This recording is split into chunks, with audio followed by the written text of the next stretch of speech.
Stand if you think it's you. Nope, nope, nope. Yes. Try again. Yep.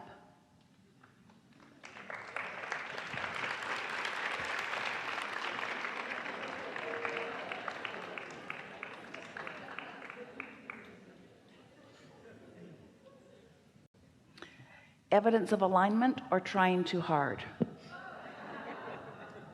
What is it? Trying too hard. You know it. I know. We liked it anyway. Nothing wrong with faking it till you make it, except that it never works. You know, I got caught up in that trap of faking it till you make it. It's all right. Early in my life, It's all right. I read a book by Vincent Peale, I think it was about you can choose to be happy, and I chose to be happy, and I took it way too far, and I spent a good part of my life. Here's the distinction, and now we can talk about it now that we've talked about so many other things. The thing about choosing to be happy, and here's the distinction: happy chooses you. That's getting out ahead of it. When you're out ahead of it, then the happy thought just is in your mind and you're just happy.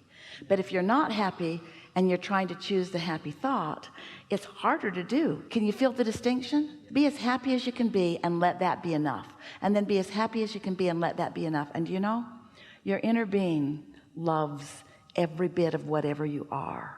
It's just other people that have kind of got you confused about that, you see. Yeah, your teachings has allowed me to fall in love with myself.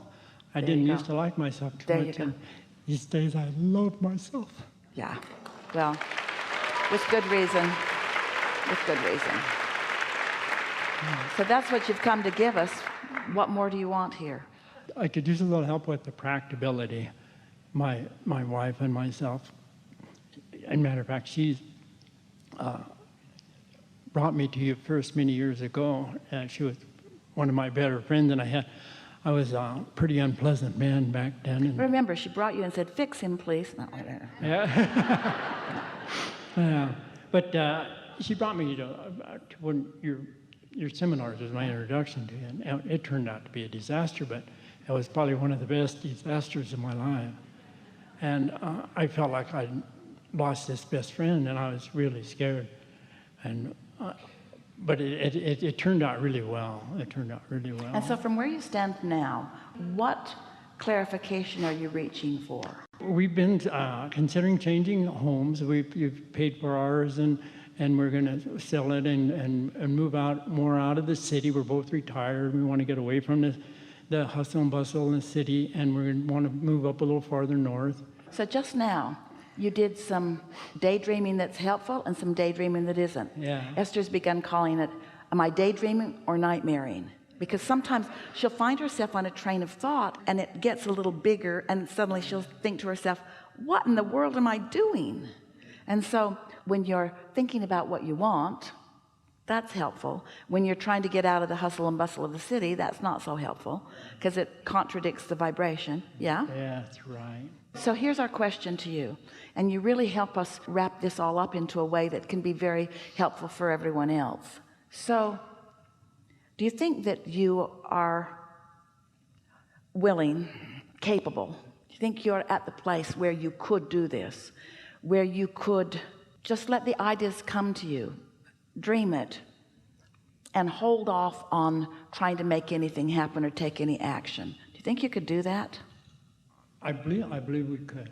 I really do. The reason we ask is because, and here's the distinction, if you've really got the hang of dreaming, then you're happy right where you are, and it just gets bigger and bigger until you can't help but move into an even more pleasing place. But if you don't have the hang of that and you're trying to fix something that isn't quite right, then you keep dragging that other stuff into it and wanting to take action too soon. Can you feel the distinction? If what you're looking for is a better feeling place to live, then isn't what you're really looking for is just a better feeling place? So our question to you is, can you find the better feeling place without the urge to make a move right now to turn the better feeling place into something that is a reality that everyone else can see? Oh, both of us are very pleased with the house we're in. Well, not very pleased, but it's we're looking for a better place, so we can't be very pleased. But we really want to drive this point home in a way that you can really hear it. If you think about what it feels like to be in a really good feeling space, what comes most to your mind? Oh, nature. So start right there. Can you, because you're already in that vibration of alignment, can you let yourself receive non-resistant thoughts of that? Can you daydream around that and nothing other than that for a moment? Oh, I more than daydream about that. So describe that to us just for a moment. Well, we live close to an open space. We just want the daydream. The daydream? Nothing real or practical, just the daydream. The daydream is to walk out my front door and I do a sunrise Or maybe ritual. not even out of a door, just be out there. Yeah, Just be out there. And what does that out there feel like? connection, alignment. What does it smell like? It feels like I'm amongst the creature teachers that show me the way. Pure positive energy, surrounded by pure positive energy. And what does that feel like? Bliss. Feels like alignment and Alignment, bliss and and eagerness. excitement, And in this dream, do you want to look out and see anything? And what do you see? Vistas, hardly anything. Grass is blowing.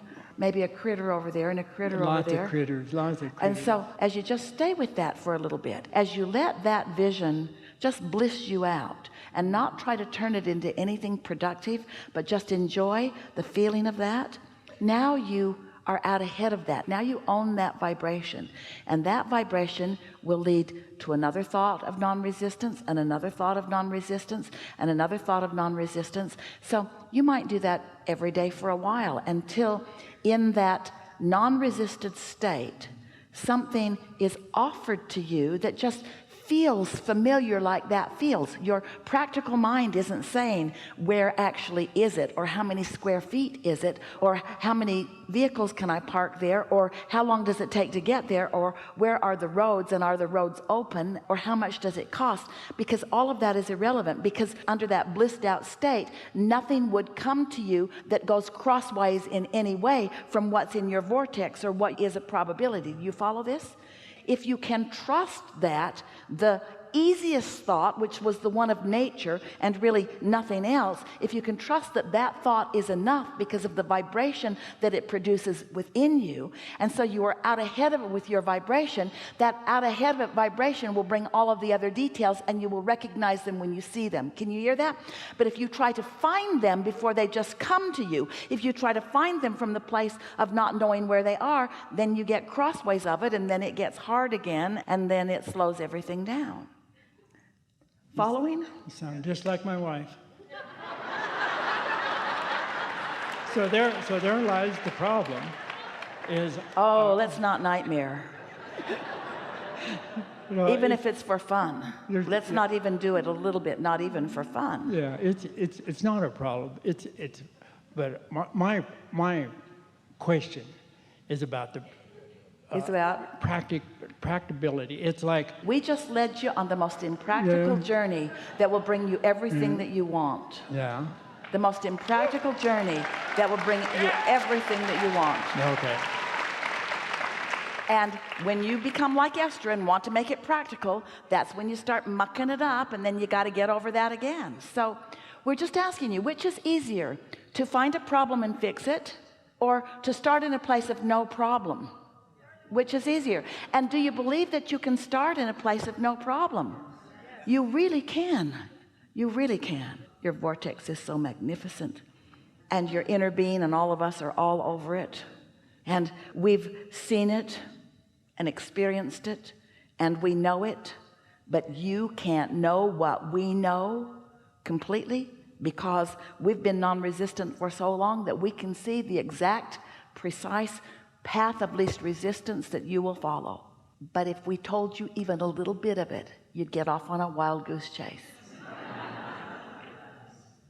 If we told you that you can be or do or have anything that you want, money would come into your mind and you would kill the dream. If we told you that the perfect place has already picked you out and that your inner being will guide you right to it, not in the fastest way, but in the most satisfying way, We've enjoyed this interaction more than our words can explain to you.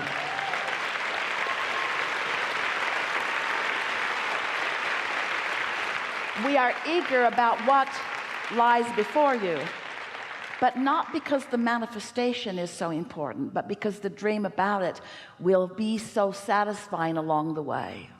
Your dreams will feel good to you if you will let yourself dream a little bit, and do not underestimate the power of that. And as the dreams flesh in a little more fully and a little more fully, you'll get hooked on that non-resistant, non-action, non-practical state of being. And then we will tell you what we've been telling Esther for a little while. There is nothing more practical or productive that you could do than let yourself daydream.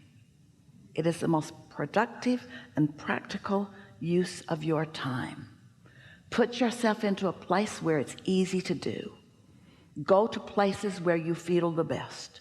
Set yourself up for the success of the dream. Pat yourself on the back every time you catch even a momentary glimpse of it. Take pleasure in your thought and feel the fullness of all of us who surround you. And then enjoy the inevitable, absolute, certain manifestations that must follow. There is great love here for you. And for now, we are complete.